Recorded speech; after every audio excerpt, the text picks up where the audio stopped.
अग्निपथ भर्ती योजना के तहत भारतीय नौसेना में अग्निवीरों की भर्ती के लिए इंडियन नेवी ने एडमिट कार्ड जारी कर दिए हैं। जी हां, अब काफी इंतजार के बाद एयरफोर्स आर्मी के पश्चात नेवी ने भी अग्निवीर की भर्ती के लिए एडमिट कार्ड जारी किए हैं। नमस्कार जय हिंद साथियों, जिस भर्ती प्रक्रिया को लेकर दिल्ली हाई कोर्ट में कैंडिडेट्स ने याचिका दायर की थी, अब उसी भर्ती प्रक्रिया को जिसके एडमिट कार्ड है वो सामने आए हैं और इस बार परसेंटेज बेस क्राइटेरिया है वो उसी तरह का है जैसे पिछली भर्ती में देखा गया था। साधारण भाषा में कहे तो अलग अलग स्टेट का कट ऑफ सामने आया है और जिस तरीके से पिछली भर्ती के अंदर 97 का जो परसेंटेज बेस क्राइटेरिया था उसके आधार पर कैंडिडेट को शॉर्ट लिस्ट किया गया था, उसी आधार पे इस भर्ती प्रक्रिया में भी 98 परसेंटेज के करीब, मैं राजस्थान की बात कर रहा हूं, परसेंटेज के तहत शॉर्ट लिस्ट कैंडिडेट्स को किया गया है और उसी आधार पे एडमिट कार्ड है वो अलॉट किए गए हैं। अब ये भर्ती प्रक्रिया को लेके जिन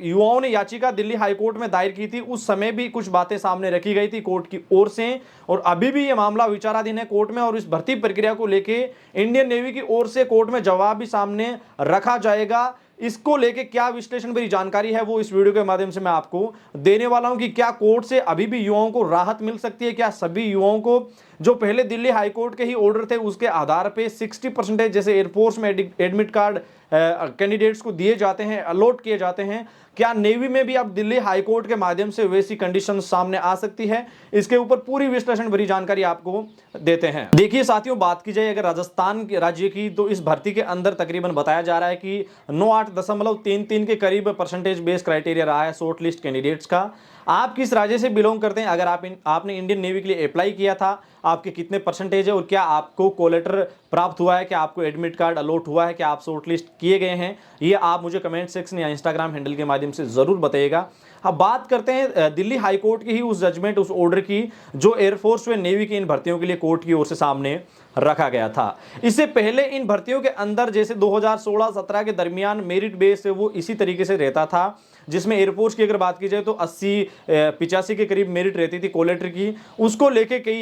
युवाओं ने याचिका दिल्ली हाई कोर्ट में लगाई थी। उस याचिका के ऊपर दिल्ली हाई कोर्ट का ऑर्डर था, जजमेंट था इन भर्तियों को लेके, इन डिपार्टमेंट को, कि परसेंटेज बेस क्राइटेरिया को आप कम रखें और इतने शॉर्ट लिस्ट कैंडिडेट को ना रखें, शॉर्ट लिस्ट की कैंडिडेट की जो प्रक्रिया उसको फॉलो ना करें, आप उसी प्रक्रिया के आधार पर ज्यादा युवाओं का जो 60% बेस क्राइटेरिया है उसको रखा जाना चाहिए। ये ऑर्डर था दिल्ली हाई कोर्ट का। उस ऑर्डर के तहत अभी तो एयरफोर्स के अंदर भर्तियां हो रही है, लेकिन नेवी में भी एक भर्ती उसके बाद कंडक्ट हुई थी जिसमें एयरफोर्स की तर्ज के ऊपर परसेंटेज बेस क्राइटेरिया वो 60% था। लेकिन कोविड-19 महामारी के दरमियान नेवी ने इस बात का हवाला दिया था कि हम इस भर्ती प्रक्रिया में ज्यादा कैंडिडेट्स को कोविड के चलते नहीं बुला सकते, ज्यादा इन्विटेशन नहीं दे सकते और इसी के चलते उन्होंने शॉर्ट लिस्ट प्रक्रिया को वापस फॉलो किया था। उस तरीके से एक भर्ती तो निकल गई, लेकिन इसी के चलते चलते नेवी ने एक बार फिर से ऐसी ही भर्ती प्रक्रिया को वापस लागू कर दिया और इस बार भी परसेंटेज बेस क्राइटेरिया जो पिछली भर्ती में 97 था उसी तर्ज के ऊपर 98 सामने आ रहा है राजस्थान राज्य का।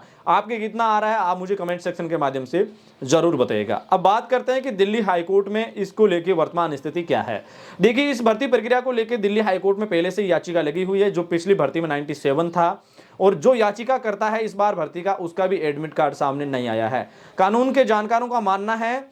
जो लॉ के जानकार है उनका कहना है कि इसको लेके वापस हाई कोर्ट में अपील की जानी चाहिए और हो सकता है इससे युवाओं को न्याय मिल जाए, क्योंकि इसको लेके इंडियन नेवी का अभी कोर्ट के अंदर रिप्लाई भी आना था और बिना रिप्लाई आए भर्ती प्रक्रिया शुरू हो गई है। तो इससे युवा नेगेटिव ना लें, क्योंकि इससे पहले कोर्ट में एयरफोर्स को लेके भी, आर्मी को लेके भी मामले लंबित हैं और उनकी भर्ती प्रक्रियाओं के कई चरण पूरे हो चुके हैं। तो ये जरूरी ना समझे कि अब नेवी ने भर्ती निकाल दी तो ऐसा कुछ होगा नहीं, ऐसा हो सकता है। अब कोर्ट के ऊपर सबकी निगाहें हैं कि कैसे ही कोर्ट में ये याचिकाकर्ता वापस अपील करते हैं, कोर्ट के सामने बात रखते हैं, या फिर ये जो एडमिट कार्ड की कंडीशंस आई है इन बातों को कोर्ट के सामने रखते हैं। कोर्ट इसके ऊपर क्या कहता है वो देखने योग्य बात होगी। हालांकि इससे पहले की जो सुनवाई हुई है इसके अंदर कोर्ट कह चुका है कि सभी युवाओं को आवेदन करना चाहिए अग्निपथ भर्ती के तहत और उसके बाद ही जब उनके एडमिट कार्ड आएंगे तब इस स्थिति को देखा जाएगा। साथियों, इसके बारे में आप क्या राय रखते हैं या फिर आपकी कोर्ट के ऊपर आपकी किस तरीके से समझ है, आप उसके बारे में क्या सोच रखते हैं कि क्या कोर्ट से आपको राहत मिल सकती है,